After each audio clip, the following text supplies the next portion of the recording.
El Señor nos ha dado un depósito y una identidad muy clara y específica que tiene que ver con familias. Entendemos que los diseños de Dios son diseños eternos y son importantes. ¿Por qué eternos? Porque son para toda la eternidad, obvio. ¿Y la familia qué significa? ¿Que cada familia va a estar eternamente? No. Significa que el diseño de familia es eterno, porque todo se trata, desde la primera página hacia la última página se trata de una sola cosa: Dios y su familia. Amén. Dios y sus hijos, de todo eso se trata. La historia de la humanidad se ha regido por los parámetros de Dios y su pueblo, Dios y sus hijos, su familia.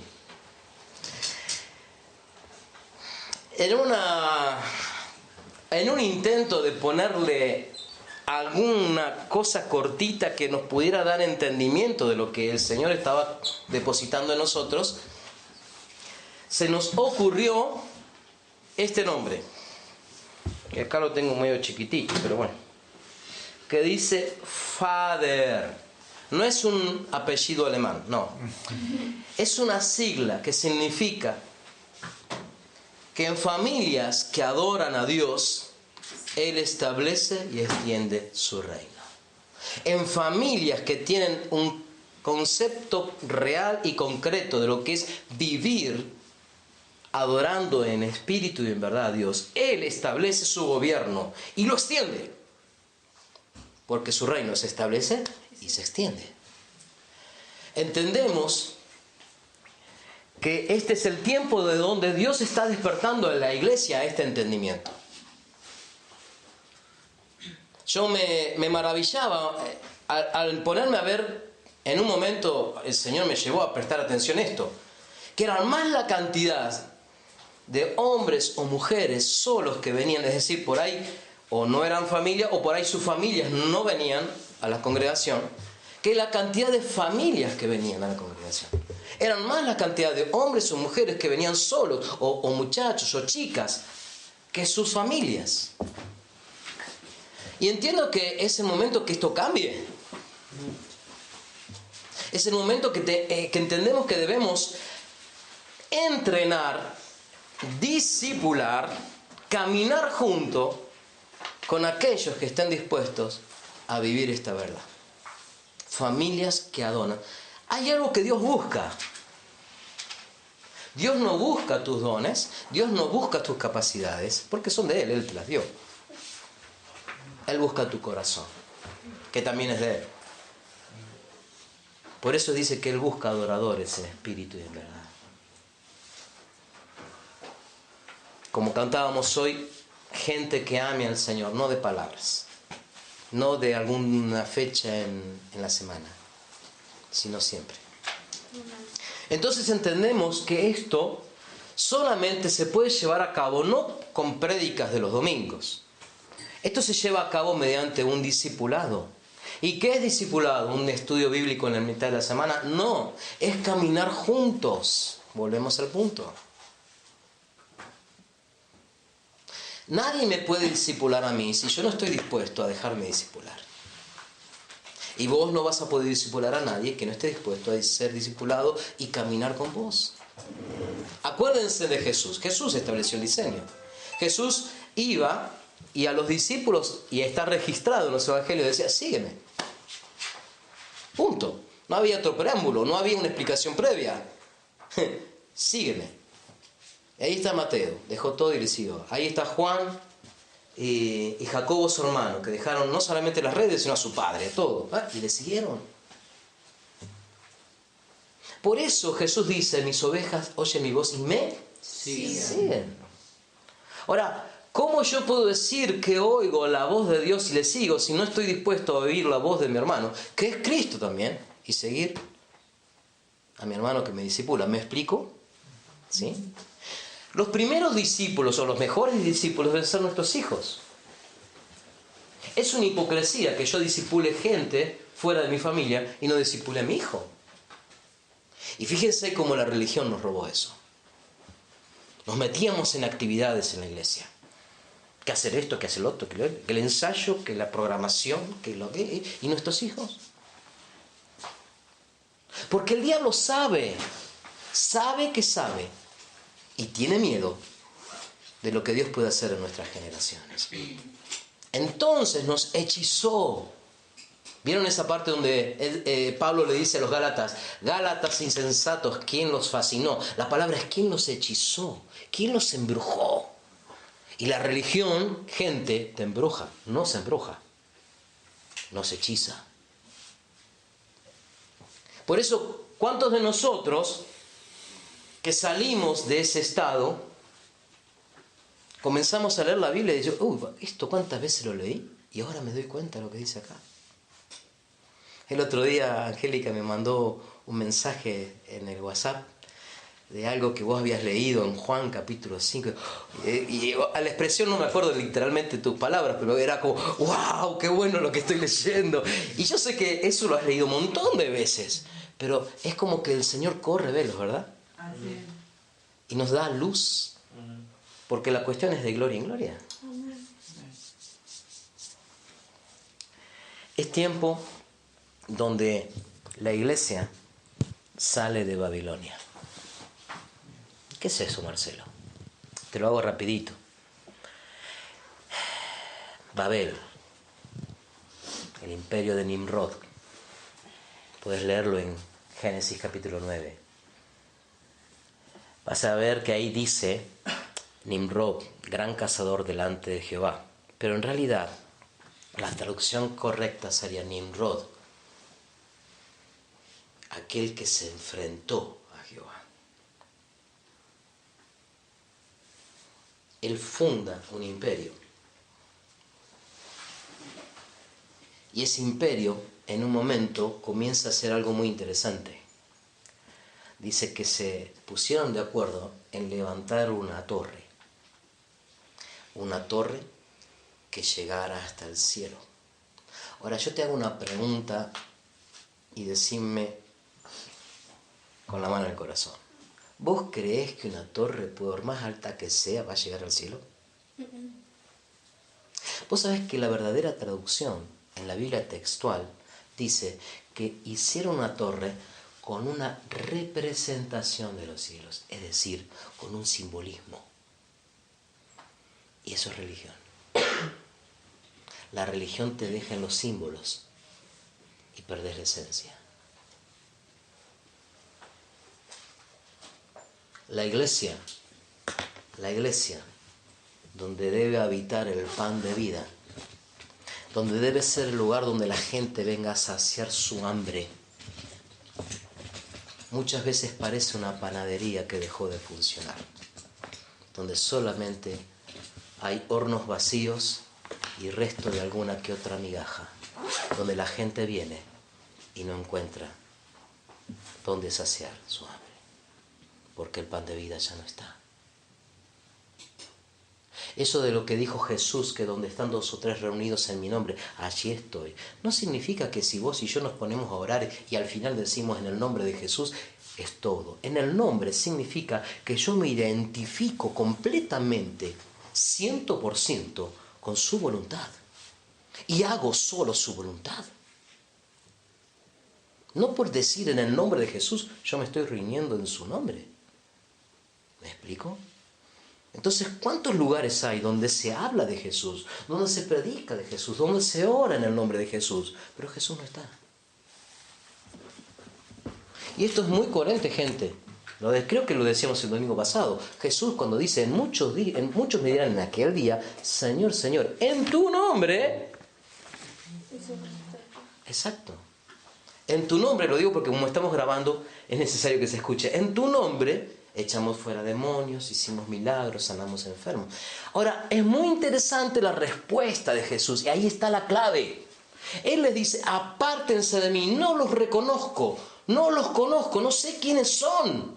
¿Por qué? Porque no hicieron la voluntad de mi Padre. Ahí está. ¿Qué quieres decir con esto, Marcelo? Que si yo voy a orar por una persona que está enferma y Dios no me mandó, ¿estoy pecando? ¿Y vos qué decís? Sí. Porque ahí dice, hicimos milagros, echamos fuera demonios, sanamos enfermos. Y Jesús le dice, no hicieron la voluntad de mi Padre. Es decir, lo hicieron por cuenta suya. Y en el nombre de Jesús, el nombre de Jesús es tan poderoso que más vale que produce algo interesante. ¿Saben que hay curanderos que usan el nombre de Jesús? Y bueno, ¿qué nos asombra? El punto está en si hacemos la voluntad de Él o no. Entonces, este imperio de Babel, que se levantaba a hacer representaciones del cielo,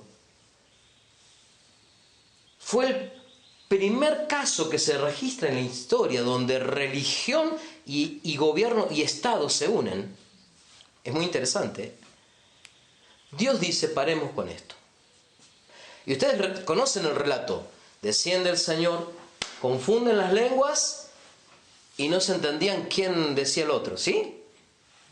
Por eso se llama Babel, que significa confusión. ¿Qué significa Babel? Confusión. ¿Vamos a decirlo de vuelta? Babel significa confusión. No es porque quiera hacer un juego infantil, pero es muy importante que nos quede grabada en nuestras cabezas ciertos conceptos. Entonces yo te animo a que le digas al que está al lado tuyo, Babel significa confusión. Y escucha lo que el otro te dice. Babel significa confusión. Babel significa confusión.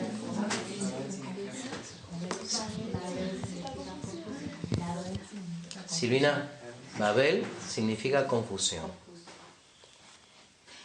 Dale, que mira y me dijo. Babel significa confusión. Muchas gracias. Babel significa confusión. Gracias. Ahora, díganme, ¿no hay mucho Babel en las congregaciones evangélicas hoy en día? ¿No hay mucha Babilonia? ¿No hay mucha confusión? Y si no, miremos los resultados, gente. Como nunca antes, con Silvia estábamos viendo el otro día, como nunca, y esto no es que estamos leyendo ninguna estadística, ni vimos un video que hablaba del tema, de gente que nos ponemos a hablar, gente de iglesia, de muchos años, pero como nunca antes, vemos gente así con problemas psiquiátricos. Díganme si eso no es confusión. Pero ¿cómo? Si conocen a Cristo, estaban en la iglesia, hasta tenían ministerio. ¿Qué pasó? A ver, Babilonia. Ahora, ¿quiénes estuvieron literalmente cautivos en Babilonia? ¿Quiénes? El pueblo de Israel. Y nosotros leemos en Esdras, en Nehemías, por ejemplo, cómo el pueblo sale de Babilonia, ¿sí? Como también podemos leer en Jeremías, cómo el profeta les dice, mire, va a venir Nabucodonosor,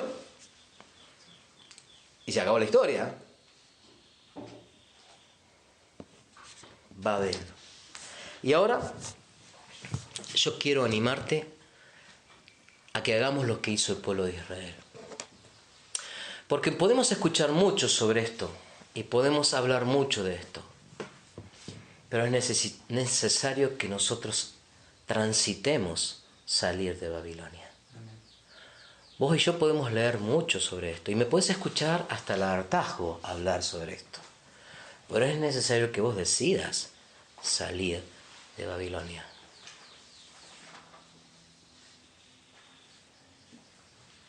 Y porque te amo, te animo a que no te distraigas.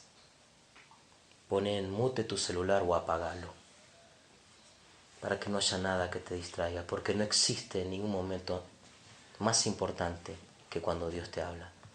Y honestamente, me gustaría no estar yo acá, porque es una gran responsabilidad tener que hablar en nombre de Dios. Pero como dice el profeta Jeremías, si no lo hago, me queman las entrañas tu palabra, Señor. Y te digo una cosa, estoy dispuesto a hablar solo lo que el Padre habla.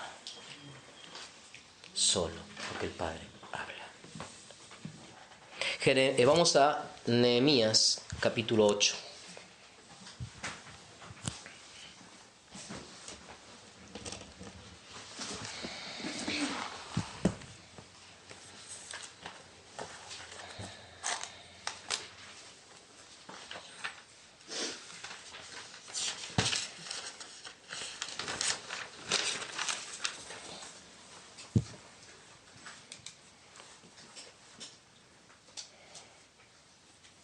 Nehemías capítulo 8.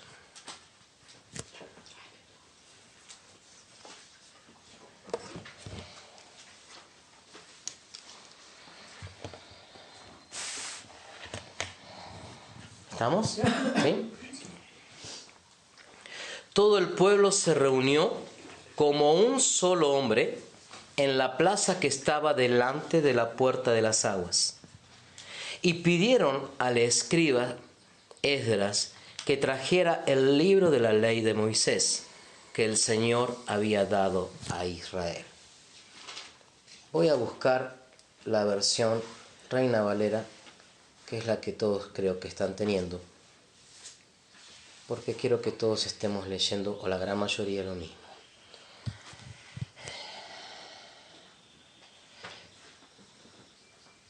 Y vamos a hacer una pequeña corrección. Vamos a comenzar desde el último versículo del 7. Nehemías 7. El último, creo que es 73, si no me falla la vista. Sí. Y después todo lo que sigue en el 8. Y habitaron los sacerdotes, los levitas, los porteros, los cantores, los del pueblo, los sirvientes del templo y todo Israel en sus ciudades. Venido el 7º mes, los hijos de Israel estaban en sus ciudades. Ahora sí vamos al 8. Y se juntó todo el pueblo como un solo hombre, qué interesante, en la plaza que está delante de la puerta de las aguas. Y dijeron a Esdras, el escriba, que trajese el libro de la ley de Moisés, la cual Jehová había dado a Israel. Y el sacerdote Esdras trajo la ley delante de la congregación, así de hombres como de mujeres, y de todos los que podían entender, el primer día del mes 7. Y leyó en el libro delante de la plaza que está delante de la puerta de las aguas, desde el alba hasta el mediodía, en presencia de hombres y mujeres, y de todos los que podían entender. Y los oídos de todo el pueblo estaban atentos al libro de la ley. Ustedes saben que la ley había sido dada por mano de Moisés. ¿Estamos de acuerdo hasta aquí? El judío llama a estos libros de la ley la Torá. ¿Sí? Ahora, ¿qué sucedió cuando el pueblo de Israel es cautivo y llevado a Babilonia? En Babilonia nace lo que vos y yo muchas veces hemos leído, por ejemplo, en los evangelios, las sinagogas. ¿Qué eran las sinagogas? Eran unos lugares, unos recintos, donde se enseñaba a los judíos la ley. Es decir, Babilonia no tenía ningún problema de que los judíos siguieran enseñando su religión. No había problema. Es más, le daba espacio para que lo hicieran. Pero ya no tenían el templo. Ya no estaban los sacerdotes. Había mucho revuelo porque había habido mucha gente que había sido muerta. Y solo un remanente muy pequeño había quedado en la tierra. Y en Babilonia comienza a producirse algo muy interesante. En Babilonia, cuando los ancianos judíos que querían copiar y volver a transcribir la Torá, comenzaron a hacerlo, no sé si sin darse cuenta o no sé, tomando ciertas ideas y ciertos pensamientos y ciertas creencias de Babilonia. De ahí nace lo que se llamó el Talmud. El Talmud es una mezcla de lo que fue la Torá con la Cábala judía. La Cábala judía es todo lo que los judíos tomaron de la cultura babilónica en cuestiones de superstición, en cuestiones de historias y leyendas. Y ahí ya hubo una mezcla de lo que era verdadero con lo que no lo era. Yo a los chicos les he dicho muchas veces esto. ¿Cuál es la mentira que más fácilmente se cree? La que más se parece a la verdad. Es decir, que cuando hay una verdad, pero le pones una pizquita de error y la envolves, uno la ve como verdad y la toma, la acepta, pero no deja de ser un error. Y esto sucedió con el pueblo de Israel. Por eso, cuando ya habiéndose cumplido el lapso del tiempo que había sido señalado por Dios, y Dios toca el corazón del rey Ciro, y comienzan a venir todos los que habían sido cautivos de regreso a Jerusalén, comienzan con Nehemías a reconstruir las ciudades, las murallas, y con Zorobabel comienzan a reconstruirse el templo. Y dice que en ese momento el pueblo tenía tanta hambre y tanta sed, tanto deseo de volver a lo original, tanta necesidad de saber cuál era lo verdadero, que le pidieron al sacerdote Esdras que leyera, por favor, la ley. Y dice que todo el pueblo, hombres, mujeres, hasta niños pequeños, estaba en esa plaza como un solo hombre. Y si vos lees más adelante, vas a ver que no era un día cómodo, porque en muchos momentos llovió y la gente no se movía de ese lugar. Solo los que tienen real sed y hambre del Señor son los que están dispuestos a hacer cualquier sacrificio para poder recibir. Y esto es muy coherente con lo que dice Jesús.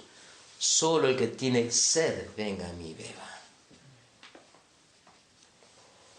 Y dice que eran tanto lo que ellos deseaban, que comenzó desde el alba, el amanecer, cuando todavía el sol no sale, cuando apenitas hay una lucecita, ni siquiera el sol apareció, es el alba, hasta el mediodía.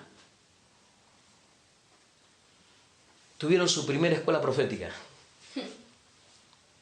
Y en el mediodía habrán hecho un break, habrán ido a comer, habrán atendido a los niños y habrán vuelto. ¿Para qué? Para escuchar, para oír. Yo te pregunto, ¿no crees que es tiempo que la iglesia comience a oír? Amén. Que comencemos a escuchar. Es tiempo de espíritus atentos. Es tiempo de que vos y yo comencemos a entender algunas cosas que se nos fueron quitadas, que se nos fueron robadas. Si yo te pregunto, ¿dónde comenzó Israel? Generalmente muchos de nosotros, en el momento que se nos hace esta pregunta, lo primero que pensamos es, bueno, Israel salió de Egipto, ¿o no? ¿No es eso? Israel sale de Egipto, cruza el mar, el desierto y la tierra prometida. Pero si somos más atentos a escuchar y a ver, entendemos que Israel no sale de Egipto. Israel no se produce en Egipto. Israel viene de Abraham, antes de Egipto. Israel viene de Canaán. ¿Me van siguiendo? Después va a Egipto. Se produce la salida a Egipto, la liberación, la Pascua, su bautismo a través del mar y su desierto y la tierra prometida. Ahora, Hay una palabra que Pablo dice en un momento en sus cartas que dice que toda escritura ha sido escrita para enseñarnos y para que podamos entender. Toda palabra es inspirada por Dios y útil para convencernos, para instruirnos, de modo que vos y yo podamos entender. Y ahora esta palabra se lo voy a decir específicamente a la gente que, como yo, ha transitado mucho tiempo en la religión evangélica. Esto está dedicado a vos. La jurisprudencia y la medicina dice que el comienzo de la vida es en la concepción. En la concepción.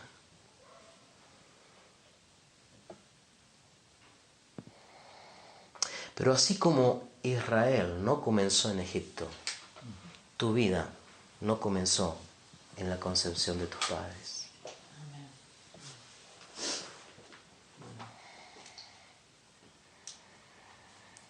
Yo quiero animarte a venir a Efesios capítulo 1, versículo 4.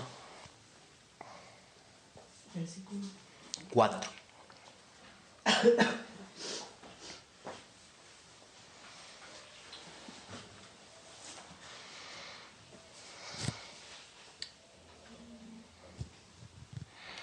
Dice una versión, incluso antes de haber hecho el mundo, Dios nos amó y nos eligió en Cristo para que seamos santos e intachables a sus ojos. ¿Cuándo fue esto? Antes que hubiera un ser humano en la tierra, antes de la fundación de todo lo que tus ojos pueden ver ahora, antes de todo, Dios te amó, te conoció y te eligió. ¿En quién? En Cristo. Para que seas, ¿qué? Santo y sin mancha.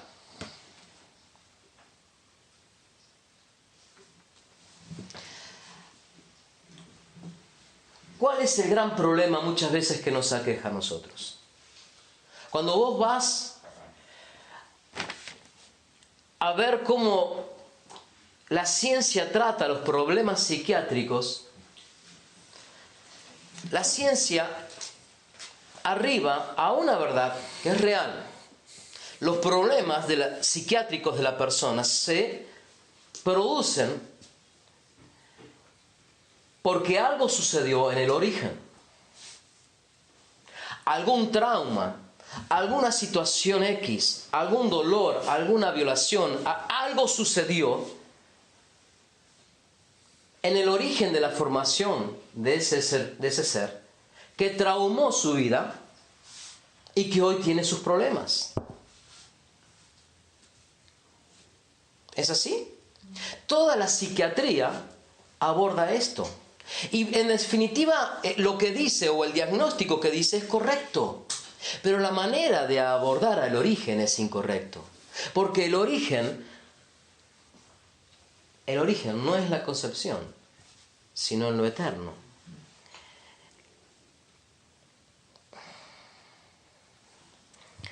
Para un hijo de Dios, como para Israel, el origen de Israel era Canaán. Para un hijo de Dios, el origen es Dios mismo.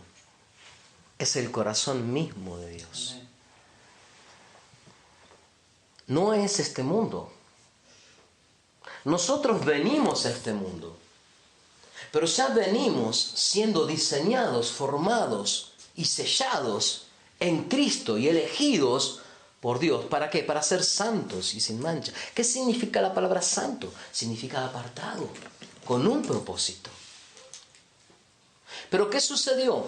Cuando vinimos a esta tierra, muchas cosas comenzaron a suceder. Muchas cosas nos empezaron a pasar. Hubo trauma. ¿Sabe lo que es un trauma? Significa que hubo una fractura de repente en ese ámbito donde nosotros estábamos. Hubo algo que se rompió. Y la palabra dice que el que aportillare vallado lo morderá la serpiente. Es decir, que cuando hay un trauma, hay algo que se rompe en ese lugar donde supuestamente el niño es guardado, es formado. Hay un trauma y ahí comienza la serpiente a introducir su mentira. Entonces pasan los años y esa persona escucha en algún momento el Evangelio del Señor. Siente en su ser un llamado de parte de Dios y viene a Cristo. Pero en el momento que viene a Cristo, después de pasar un tiempo, ese entusiasmo inicial como nosotros hablábamos hoy, se empieza a dar cuenta de que hay muchas cosas que todavía siguen como antes.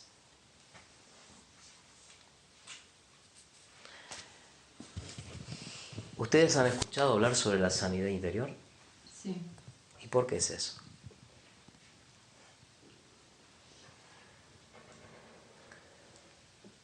Y yo no es que esté en contra de la sanidad interior, no. El discipulado que estamos haciendo tiene mucho de esto. Educar las emociones, formar el carácter. Pero yo te pregunto, ¿vos pensás que en el diseño de Dios estaba la sanidad interior? ¿Vos pensás que cuando Jesús dijo consumado es, pensó, bueno, pero después de esto va a llegar un momento que van a tener que hacer un encuentro, una renuncia, un esto, el otro? ¿Por qué es la sanidad interior, gente? ¿Qué? Fuerte. Porque fuimos corrompidos. Exacto. Y porque algo sucedió en la persona, un trauma, una herida, una mentira, que todavía no está resuelta. Y por más que ore, y por más que lo entregue, y por más que agarre un papelito, lo queme, lo parte, qué sé yo, tantas cosas que se hacen, sigue estando. ¿Por qué? Por ejemplo, si yo fui un chico que desde pequeño mis padres me decían, vos no servís, vos sos un inútil, vos no sabés, vos no. Voy creciendo, llegando a la conclusión que cada desafío que tenga que enfrentar en la vida para mí va a ser imposible. ¿Por qué? Y porque no sé, porque no me sale, porque no soy útil, porque no sirvo. Yo no sé si alguna vez te encontraste con gente así, o quizás vos, no sé. ¿Pero no es real esto? De repente hay un chico que comienza a escuchar a su madre que dice, ¡ay, vos sos la piel de Judas! ¿O no? Y el chico comienza a recibir eso y lo comienza a formatear. Decime si eso no es un trauma. No se necesita una violación. Con una palabra así ya comenzás a traumar. Y la mentira comienza a penetrar. Y esa persona crece después con problemas en sujeción a la autoridad, con rebeldías. Y la rebeldía se manifiesta de muchas maneras. A veces es violenta, a veces es pasiva. Y esa es la más difícil, porque se esconde. Es como aquel dice, esa escena que el padre dice al chico, ponete de pie, no quiero. Ponete de pie, no quiero. Te digo que te pongas de pie, y se pone de pie. Y el chico dice por dentro dice, estoy de pie, pero por dentro estoy sentado.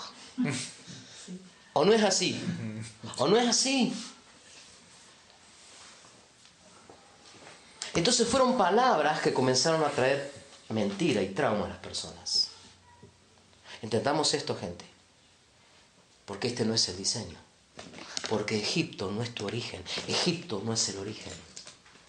Lo que la iglesia y como hijos de Dios tenemos que recuperar es qué es lo que Él dijo en la eternidad sobre vos y sobre mí. Hay muchos, y aún de los que están acá, que no se sienten dignos. Y yo lo percibo en el espíritu, gente. No te lo puedo explicar porque no soy doctor ni tengo la facultad de Sebastián Palermo para explicártelo, pero lo percibo en mi espíritu, que acá hay gente que todavía lucha con esto, que no se siente digna. Porque algo te pasó, porque una mentira te creíste y todavía seguís abrazando. Porque si naciste de nuevo, gente, si naciste de nuevo, es porque crucificado estás con Cristo. Y si crucificado estás con Cristo, significa que esas memorias de aquel niño, de aquella niña que creyeron esa mentira, son memorias de alguien que está muerto.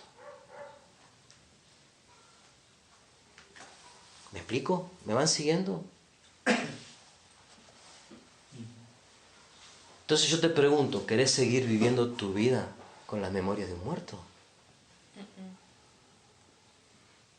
Es necesario que Babilonia salga de nosotros.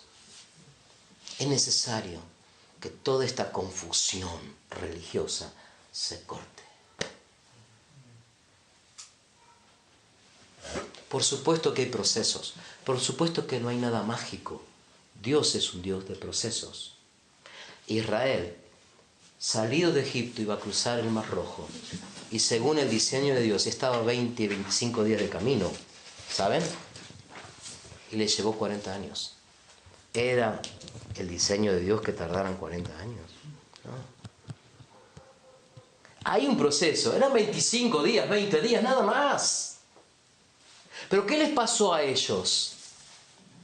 Recuerden la historia, y si no, recuerden la novela. Añoraban los pepinos y los nabos y las cosas que tenían en Egipto, ¿o no? ¿Cuántas veces se quejaron ante Moisés? ¿Cuántas veces tu alma y la mía están mirando el pasado y recordando cosas del pasado? Hoy hablamos un poco de eso. Si Dios te perdonó, ¿quién somos nosotros para recordarlo? Si le costó a Él todo lo que nosotros apenas podemos entender, y pido al Espíritu y te animo que lo hagas conmigo, que Él te lo revele, todo lo que le costó a Cristo pagar nuestra justificación. No fue simplemente ir a la cruz, No fue simplemente. No fueron los clavos, ni la espina, ni los azotes. Ya antes derramaba sudor como grandes gotas de sangre. Entonces, ¿cómo vamos a tener tan en poco esto para seguir trayendo a nuestra memoria las mentiras del pasado? Cuando comencemos a creer lo que Dios dice de nosotros, no vamos a necesitar más sanidad interior. Amén. Es simplemente creer quién sos en Cristo. Simplemente creer que Él es tu papá. Yo siempre cuento esta historia. Yo me crié en una iglesia, en una casa cristiana evangélica. Y iba a la escuela dominical, quizás como muchos de ustedes, no lo sé. Y había una canción que yo la cantaba como todos los chicos porque era una canción que uno había que moverse y nos generaba cierto juego y nos divertía. Pero después con el tiempo comencé a entender que eso fue como grabándose en mi cabeza. Y la canción es esta, capaz que alguno la conoce. La canción dice esto, así más o menos, no la voy a cantar toda. Dice, cuida tus ojos lo que ven. Cuida tus ojos lo que ven. Pues tu Padre Celestial te vigila con afán. Cuida tus ojos lo que ven. ¿Lo han cantado eso? Sí, lo canta el Pipo. Bueno, trata de que no lo cantemos. No. Encima, lo cantábamos tipo marcha. Encima lo cantábamos con ritmo de marcha militar en un tiempo de proceso militar. Miren la Babilonia que había. Y eso nos formateó la cabeza de cuántos niños. Y seguimos creyendo que Dios es un Dios que te vigila. Con afán. A ver, ¿dónde para darte? ¿O no? ¿O no? Y a veces, sin darnos cuenta, eso le transmitimos a nuestros hijos. Porque los chicos no necesitan escucharnos, Ni necesitan que yo me siente y les explique, no. ellos nos ven. Y como son tan fresquitos en el espíritu, como hace tan poquito que vinieron de allá, están tan abiertos que ellos perciben y beben de lo que hay en tu espíritu, aunque vos no digas palabra. Y si en tu espíritu hay todo esto, ellos lo absorben. ¿Te explicas por qué algunas cosas entonces ahora? ¿Qué vamos a hacer al respecto? Es tiempo de que aprendas y que creas que tu origen no fue en ese lugar. No fue ni siquiera con tu mami o tu papi. No fue en esa escuelita dominical donde te enseñaban esta canción. Tu origen es eterno y es en el Padre. Y que cuando vos escuchaste que Jesús te llamaba, era que simplemente Él te estaba diciendo, che, yo te conozco porque te conozco de allá. Vení, vamos a casa. Yo te conozco. Dice que Él nos conoció desde antes de la fundación del mundo, nos amó en Cristo. ¿Para qué? Para que seamos perfectos, santos y sin mancha. ¿Saben qué? En la eternidad no hay pecado. Vos venís de la eternidad. Hay mucha gente. El otro día hablaba con Norma y me hablaba de una señora que ha sido una mujer, por lo que ellos me cuentan, fiel en el Señor, bueno, como todos nosotros, tratando de hacer lo mejor posible, pero que en este tiempo de su vida y ya a sus años, la culpa la martiriza, ¿o no es así, Norma? Y está en tratamiento psiquiátrico porque se carga la culpa de todo.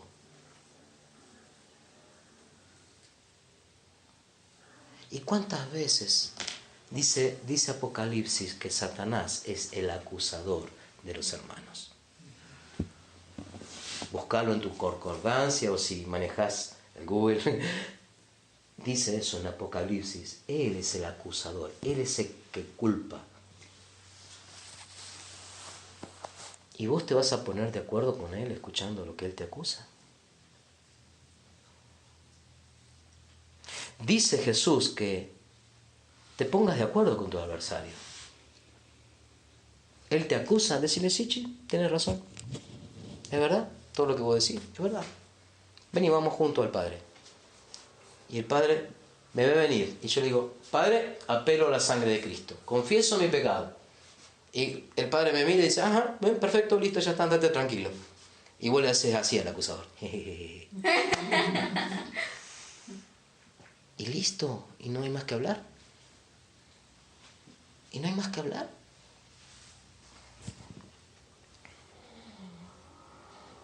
¿Están entendiendo algo? ¿Están aprendiendo algo? Yo oro al Señor para que el Señor no solamente ustedes se queden con estas palabras, sino que el Espíritu comience a revelar a sus vidas, a sus espíritus, las profundidades de esta verdad. La paternidad es tan interesante que vos conozcas que venís del Padre. Es tan importante que vos conozcas tu origen, tu verdadero origen. Lo original habla de lo genuino, no de la copia. Vos no sos una fotocopia de los traumas de otras personas, o de los miedos de tus padres, o aún de tus ancestros. Vos sos alguien original, alguien que viene de un origen irrepetible, porque Él no se repite. Hay algo que yo quería compartirte.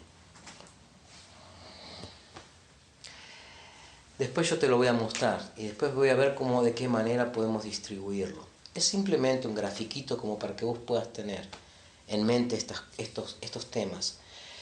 Pero es tan importante que nosotros transitemos la redención. ¿Qué es redención, Marcelo? ¿Cómo? ¿Qué es redención? Redención es volver al Padre. No es simplemente el perdón de tus pecados. No es simplemente que tenga la esperanza de que un día vas a ir al cielo. No, gente, vos ya estás en el cielo. Si estás en el reino, ya vivís el cielo. Porque no sos de este mundo, sos ciudadano del cielo.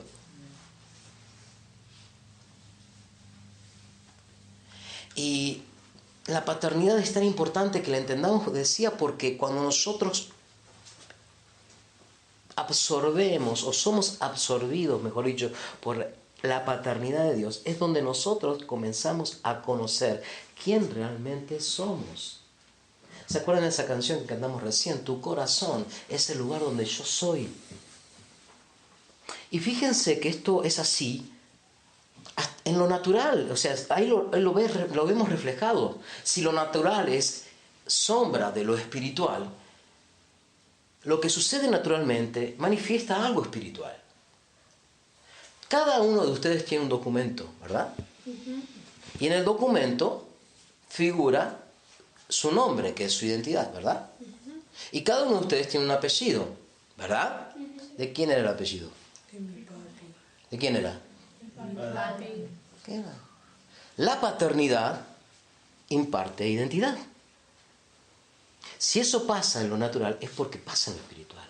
Por eso es tan importante que el Espíritu Santo corra los velos que nos permiten acceder a esta revelación tan maravillosa. Fíjense, Jesús vino no solamente para morir en la cruz. Jesús vino para revelar al pueblo de Dios. ¿Se acuerdan de la predicación del domingo pasado? Que hablaba al pueblo de Dios. Jesús vino a revelar al pueblo de Dios que Dios, ese el Shaddai, ese todopoderoso Dios, ese Dios del monte Sinaí, era Padre nuestro. Ningún rabino de la historia había dicho esa oración. Y cuando le preguntan a Jesús cómo debemos orar, Él comienza con esta palabra, Padre nuestro. No dice Padre mío, dice Padre nuestro. Es tan importante que Jesús vino a revelarnos esta verdad. Que la iglesia recupere la identidad en el Padre. Entonces, cuando vos y yo sabemos nuestra identidad en el Padre, sabemos qué es lo que tenemos que hacer. Y como dice Pablo, no andamos dando como golpes al aire, sino que apuntamos y nos esforzamos y caminamos en las obras que Él preparó antemano. Ahora, ¿cómo vas a saber qué obras preparó de antemano para vos si no sabes cuál es tu identidad en el Padre? Si no entendés tu origen en lo eterno. Y todavía estás luchando con cuestiones de tu pasado o de mi pasado que son memorias de un muerto.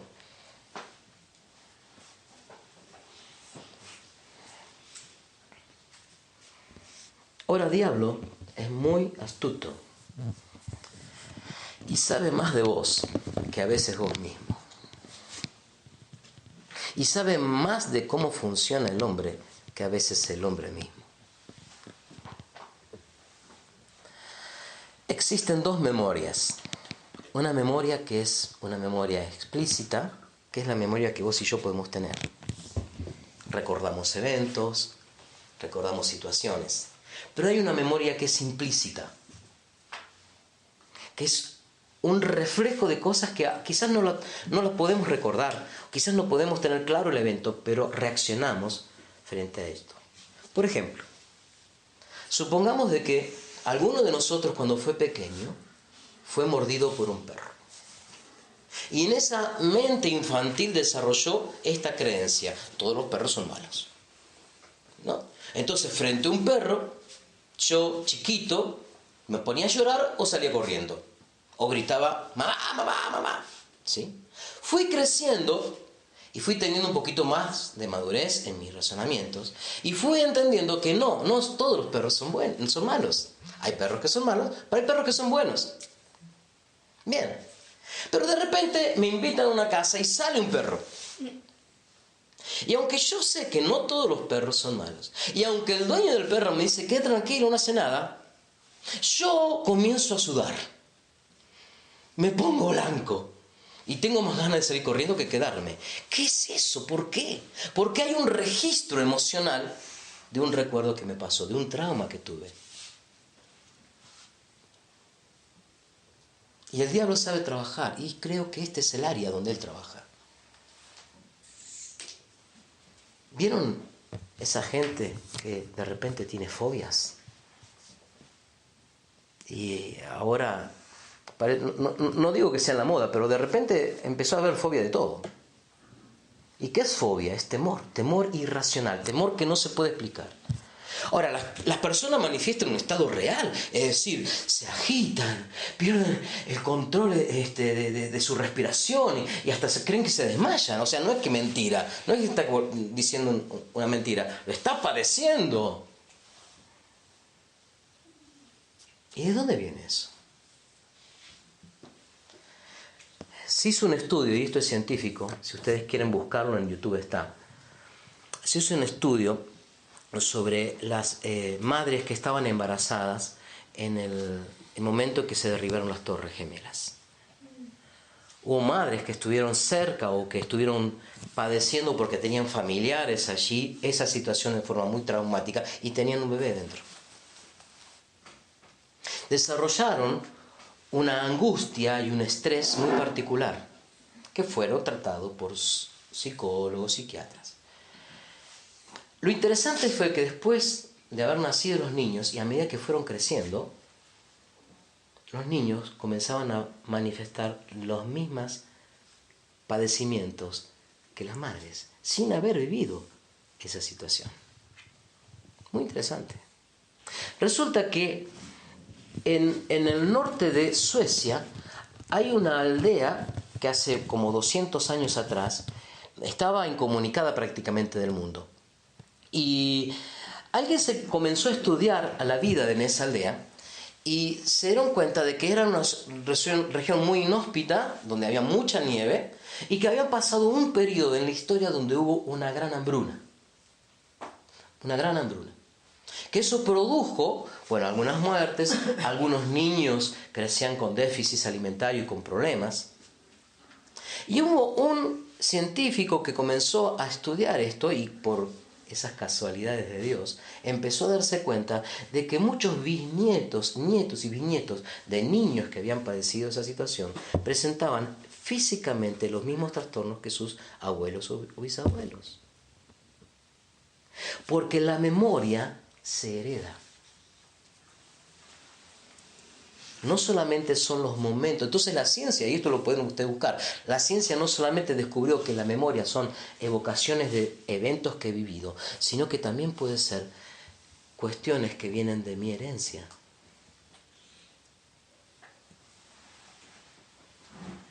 En la genética. En la genética. Epigenética, sí. Eso se llama epigenética.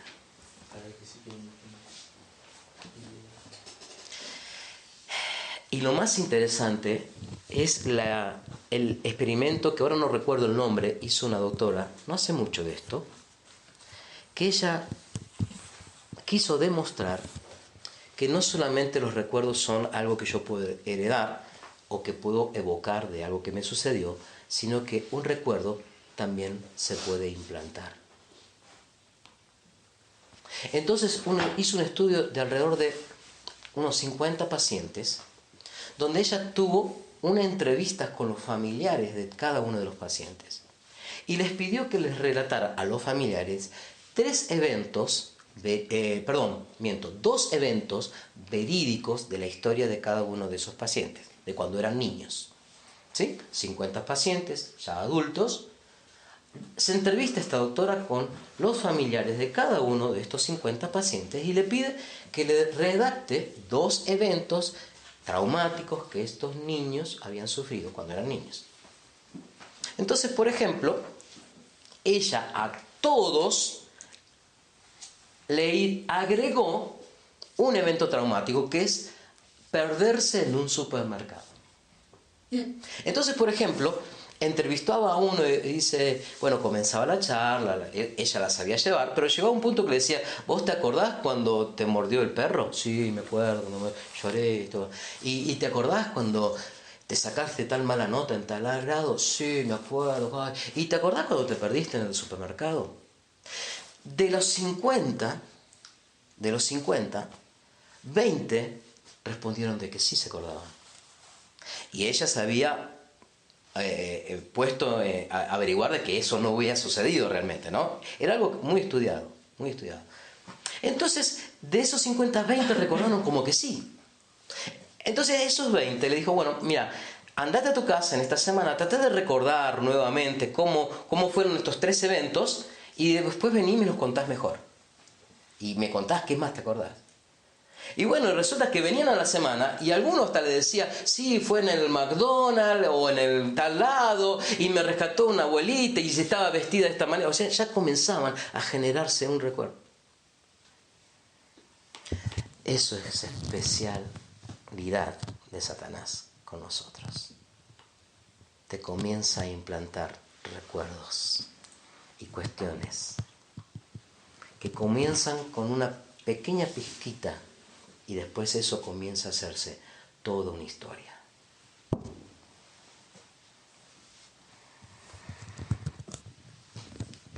La semana pasada charlaba con alguien que había tenido una situación X en la escuela. Injusta.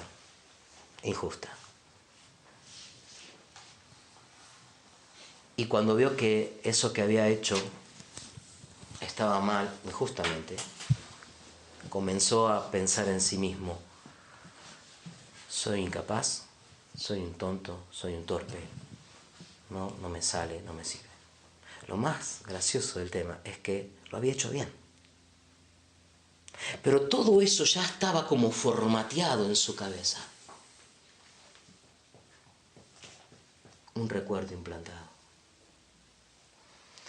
¿Por qué menciono todas estas cosas? Para que entiendas cómo el enemigo busca de todas las formas posibles, habidas y por haber, de que vos no conozcas tu identidad, para que jamás cumplas el propósito por el cual naciste, para que entonces el reino no se manifieste.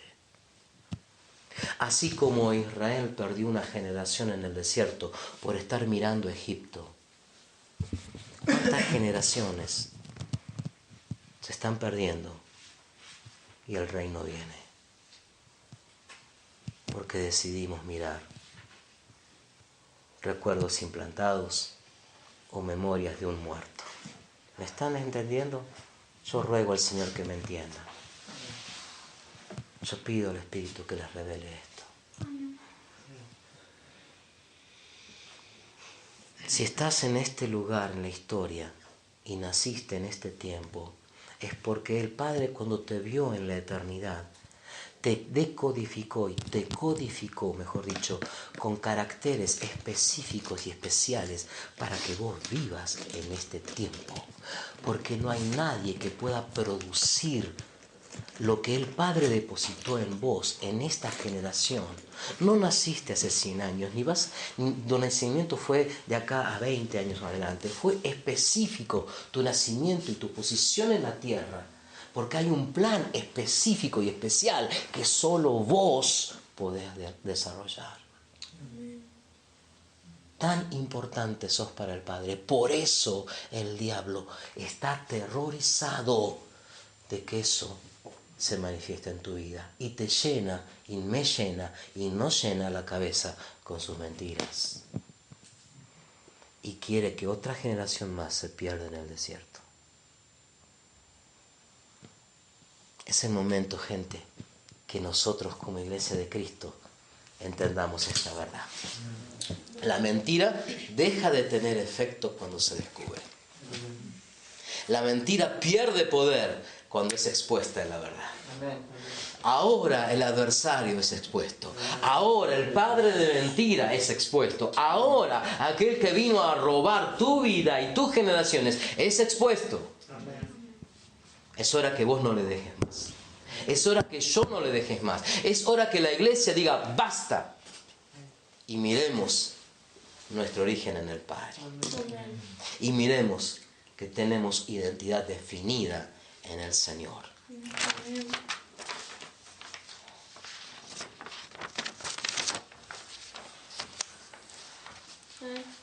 ¿Ese es el campamento? Es el campamento. Vos lo tenés. Así que voy a mostrarlo acá. Venimos de la eternidad. Yo voy a tratar de después sacarlo y lo voy a pasar ahora, pero lo quiero dar ahora para que lo vean más o menos. Venimos de la eternidad. Venimos del Padre, santos y sin manchas, con depósito y... Mira, vos tenés un sello o veniste tan sellado de Dios que el diablo le está llevando todos estos años de tenerte. Tenés tan depósito de Dios. Y tus hijos vinieron con tal marca y sello del Padre que el diablo está haciendo todo lo posible por robarlo. Míralos desde ese punto, sos valioso. El diablo no va a pelear, como siempre decimos, por un hueso seco. El diablo siempre va a buscar lo que realmente teme para que no se manifieste. Venís de la eternidad, venimos de la eternidad. Venimos con una herencia, que es una herencia eterna, que es una herencia de Cristo, que es un depósito, un sello de Dios. ¿Quién sos en el Padre? Ella es Elizabeth. Elizabeth es... Creadora de ámbitos de sanidad. Fuerte, por favor, y con más ánimo. Creadora de ámbitos de sanidad. Ella, escúchame, esto no es un juego simplemente, esto es una realidad. A medida que ella lo crea, lo va a vivir. Ahora, a medida que ella lo crea y lo viva, todos nosotros vamos a ser beneficiados por eso. En la medida que ella no lo crea y no lo viva, el cuerpo de Cristo va a estar resentido, va a estar falto, porque ella es creadora de ámbitos de sanidad. Elizabeth. Con danza. ¿Quién sos vos? Mujer que permanece. Mujer que permanece. Mujer que es esforzada en permanecer, porque nadie flojo permanece. Es Rebeca. Y tu identidad y tu depósito, que parece que es simplemente una pequeña frase linda como para anotar en una remera, es algo tan poderoso que va a afectar no solamente tus generaciones, sino las mías y las de todos los que estamos acá. Y el cuerpo de Cristo va a ser enriquecido, fortalecido y edificado, y el reino manifestado en niveles que ojo no vio, ni oído yo, ni han subido al corazón del hombre, cuando vos creas y vivas esa identidad. Amén. Que la recibiste del Padre. ¿Cuál es la tuya? ¿Cuál es la tuya? ¿Cuál es la tuya? Valiente guerrero. Valiente guerrero, esforzado, Gedeón, aquel que las batallas del Padre, aquel que no se retrocede ante el adversario. Amén. Ni aquel que está mirando sus heridas porque ay, esta batalla me costó tanto. Es aquel que toma el arma, la espada y avanza. Amén. Ese es él. Y a medida que Él manifieste esa valentía, todos nosotros vamos a ser ministrados, impartidos con ese valor, con esa permanencia, con esa sanidad. Y el cuerpo es enriquecido. ¿Te das cuenta? Qué importante saber quién sos en Él. ¿Quién sos vos, Gustavo? Varón muy estimado. Varón muy estimado. Quiere decir que sos alguien muy importante para los ojos del Señor. Sos alguien que valés. Y a medida que vos vivas eso y manifiestes eso, todos nosotros vamos a ver cuánto depósito de amor hay en cada uno de nosotros. Cómo Dios estima a su pueblo, cómo Dios vela por sus hijos, cómo Dios está pendiente. Jesucristo mismo dijo, ni aún un pelo de vuestra cabeza cae sin que yo lo sepa. Ya sabe bastante. Pero es verdad, gente.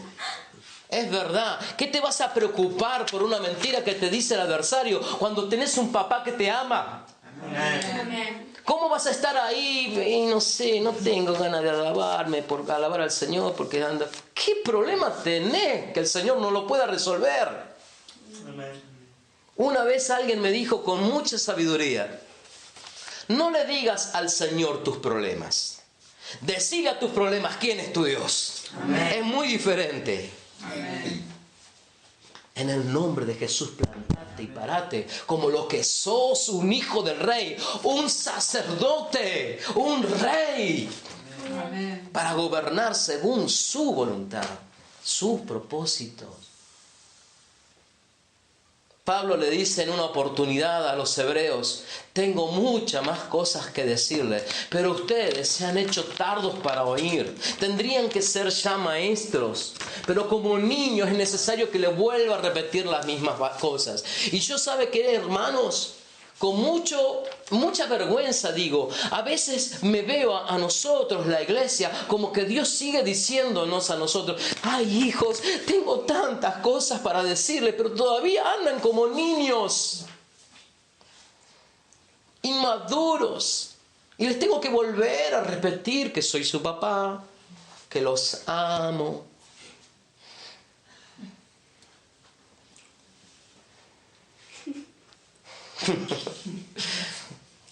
Ay, Señor.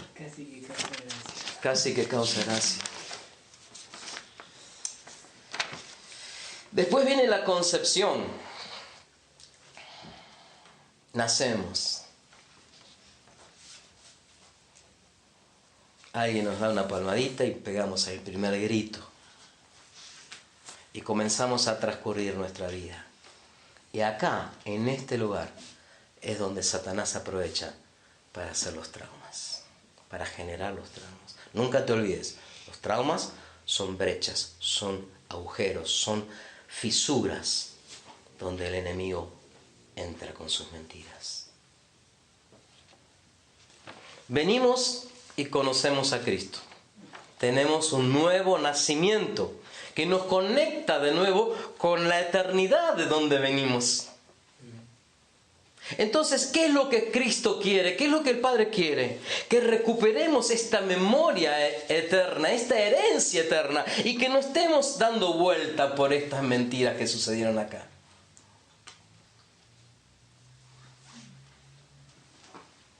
¿Ven qué importante es generar familias de reino?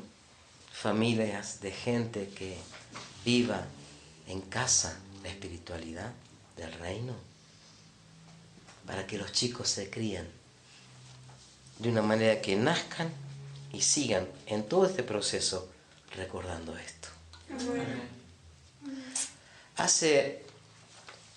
En febrero de este año sucedió algo muy interesante que el Señor nos permitió vivir en esta casa.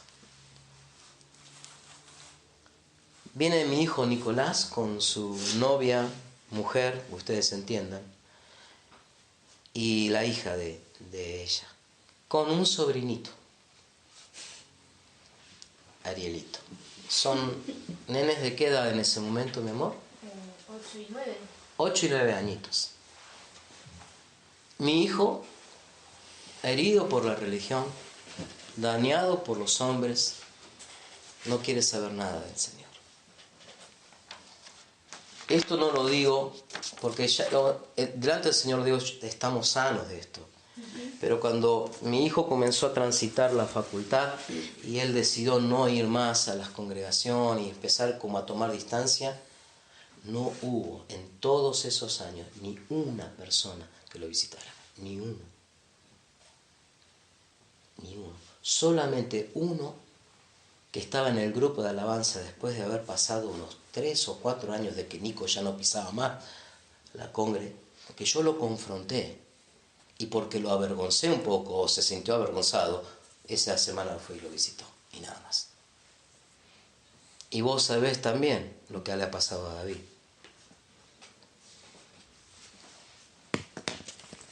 Entonces Nico no quiere saber nada con Dios. Por eso a Viole, la hija de su novia, que él la toma como hija, ni ahí le habla de Dios. Y mucho menos el sobrinito. Ni ahí. Vienen a visitarnos. Es decir, cero Dios. Cero Dios. Y en ese momento nos reuníamos allá afuera. Hacía calor, era de febrero. Y comenzamos a cantar. Al que está sentado en el trono. ¿Conocen esa canción, no? Y me acuerdo que ellos habían ido al río. Yo pensé que ni iban a acercarse. Ellos sabían que nosotros comenzábamos la reunión. Ellos decidieron ir al río, los grandes. Pensé que iban a estar hasta que... De repente vemos que vienen. Comienzan a bañarse. Los grandes bañan a los más chiquitos. Y los chiquititos nos escuchan cantar y van y se sientan ahí afuera con nosotros. Y como nosotros tenemos la costumbre de repetir y repetir y repetir y repetir las canciones, los chicos las aprendieron y comenzaron a cantarla. Tal fue lo que ellos recibieron, que después nos pedían a ella, porque ella es Silvina, la mamá de Nico, pero yo soy el abuelo Marcelo. Le decían, abuelo, ¿me pones y entonces le buscaban en YouTube la canción y estaban ahí y la repetían. Y para cómo también Marco Brunet, cada canción dura 12 minutos y la repetían. Bueno, resulta que después ellos se vuelven y se vuelven en tren. ¿Y saben lo que es el viaje en tren de Córdoba a Buenos Aires? Antes fue la vez que fuimos de pesca. Ah, también, que íbamos en el auto y nos pedían que cantáramos. Bueno, también. Y después se van en tren y son no sé cuántas horas. Como 12. No, más. Como un día. Sí. 20 horas. Y entonces yo le había dicho, como todo padre le dice al hijo, bueno, che, hijo, cuando a medida que vayas, avísame cómo van, cuando llegue, avísame, y todo eso, lo que uno le puede decir al hijo. Eso le había puesto a Nico, avísame. Bueno, ya había pasado no sé cuánto tiempo, y no me acuerdo si yo le mandé o él me manda, que iban bien, y le pregunto por los chicos, cómo están, porque es un viaje cansador. No, dice, ellos están re bien. Desde que salimos de Córdoba hasta llegando a Buenos Aires estaban cantando al que está sentado. Le hubieran enseñado otra, me decía. Pero eso no es nada. Resulta que en el vagón había otro nene que también la conocía, así que los tres estaban meta. ¿Y saben lo que el Señor me mostró? Porque ellos lo tomaron tan así, tan lindo, tan hermoso, sin tener ningún tipo de registro de enseñanza, ni adoctrinamiento, nada. Porque ellos están más cerca de la eternidad que nosotros. Ellos hace poquito que vinieron de ahí. Fueron menos perjudicados por el enemigo y sus mentiras. Ahora, gente, ustedes creen, ¿no?, que estamos del lado ganador. Ustedes creen que el Señor tiene un mal chiste para Satanás al final de todo, ¿no? Él cree que gana, como pasó en el Calvario, ¿no? Creía que lo tenía muerto, pero se pegó un fuego de susto después. Así lo mismo con tus generaciones. Pero vos tenés que conquistarla primero con vos. Porque no podés ejercer gobierno fuera si primero vos no permitís que el gobierno de Dios se ejerza en tu vida. Entendé tu identidad.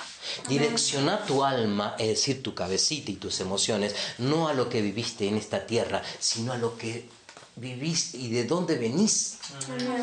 Y de dónde tenés tu fuente de vida. Preguntale al Espíritu Santo, preguntale al Señor, ¿qué dijo Jesús? Él te va a revelar toda la verdad, ¿o no? Amén. Todo lo que mío te lo hará saber, ¿o no? Esto es en Juan capítulo 16, Evangelio de Juan capítulo 16, creo que 14 también lo dice. El Espíritu Santo te va a guiar, Él es el Espíritu de verdad, de toda verdad. Es toda, definime todo. Entonces, si vos le preguntas, Señor, ¿cuál es mi identidad en vos? ¿Qué es lo que estabas pensando? ¿Cómo me diseñaste? ¿Cómo me formaste? ¿Qué sello me pusiste? ¿Quién soy en vos? Y te puedo asegurar que Dios te lo va a revelar. Y cuando vos lo tengas claro, y no te estoy hablando de tus dones, no es que seas un profeta o que seas un evangelista. Eso es lo que haces. Yo te estoy diciendo quién sos. Cuando sepas quién sos, vas a saber utilizar el don profético, el don evangelista, el que tengas, de una manera correcta. Y te puedo asegurar que vos y yo, que la iglesia va a hacer estragos en el reino de las tinieblas. Basta ya de tolerar que Él se lleve a nuestra generación. ¿Amén? ¿Tomás esto, hermano? Gracias por escucharme.